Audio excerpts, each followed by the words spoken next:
Autoline Daily is brought to you by Dow Automotive Systems, improving durability and increasing design flexibility with Betamate structural adhesives at dowbetamate.com. Here are today's top headlines. Now even Ralph Nader is attacking Toyota. Ford has hybrid braking problems of its own, and a look at just how complicated it could be for any automaker to track down electronic glitches in a car. Up next, we'll be back with the news behind the headlines.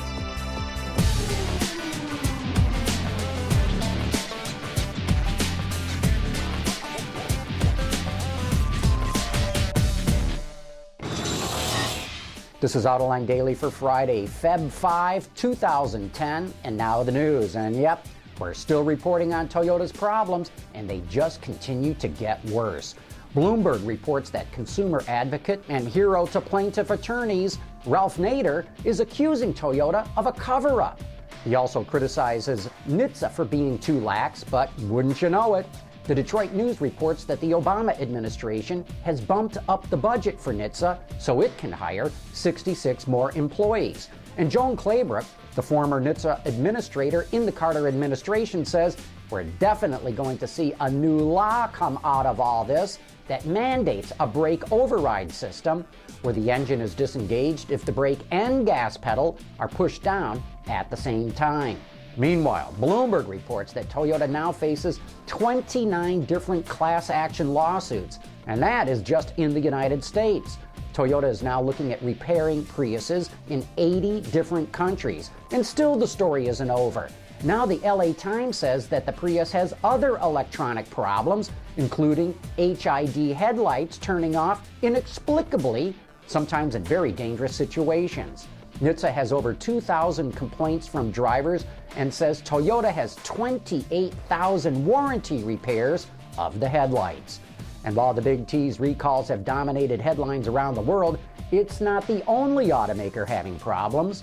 Ford released a technical service bulletin, or TSB, for its Fusion and Milan hybrids over a potential braking issue. The company says the problem is computer-related.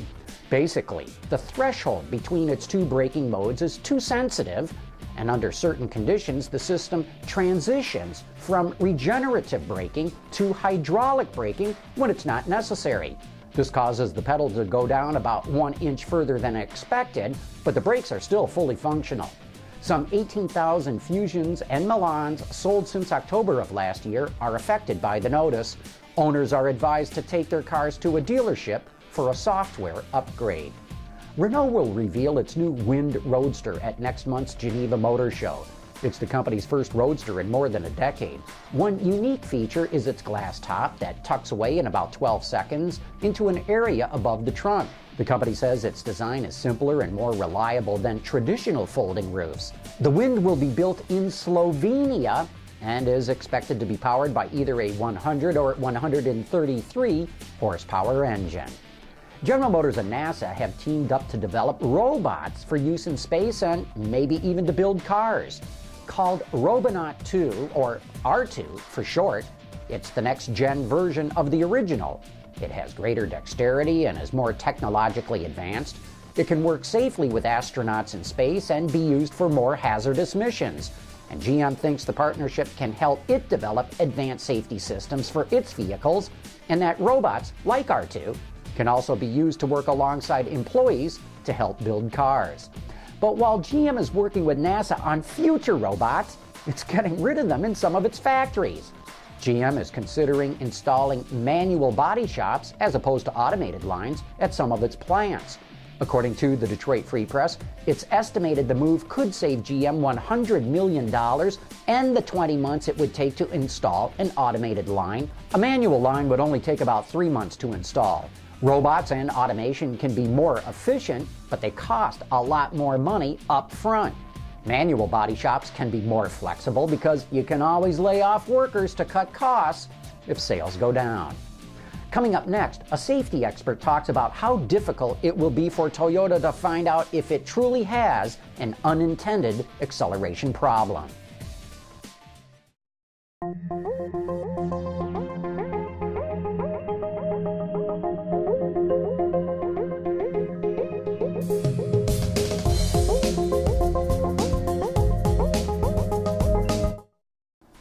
Toyota recalled millions of cars to replace the floor mats and chop down the size of the gas pedal. Now it's recalling cars to fix the gas pedal assembly. But what about all these reports of unintended acceleration, where the car just takes off on its own? Could it be a glitch with the electronic throttle control, as some are alleging?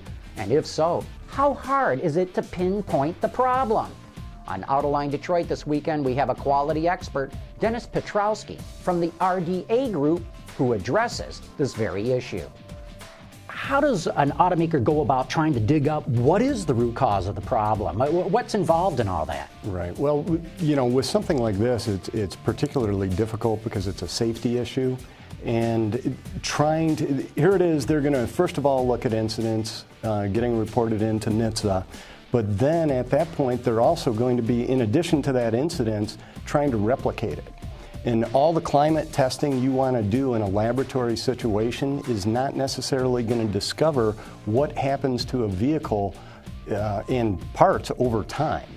You know, that's in the real world. In the real world, exactly. A vehicle can get out there and maybe it's sitting in a hot, humid condition for 2 weeks, once every other month or something of that nature. So for 3 to 6 years, typical ownership cycle, it's very difficult to model that in. So this is something that would be very difficult for them to catch. You can watch that entire interview, which includes Jeff Green from Bloomberg and Mark Phelan from the Detroit Free Press, at our website, www.autolinedetroit.tv. Okay, it is Friday, and you know what that means. It's time to answer this week's trivia question.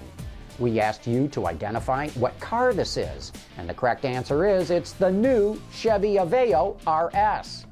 As always, we randomly selected this week's winner from all the right answers, and the winner is Israel Moore from Livingston, Alabama. Congratulations, Israel. You just won an Autoline Detroit coffee mug. But that is it for today's top news in the global automotive industry. Thanks for watching. We'll see you next week.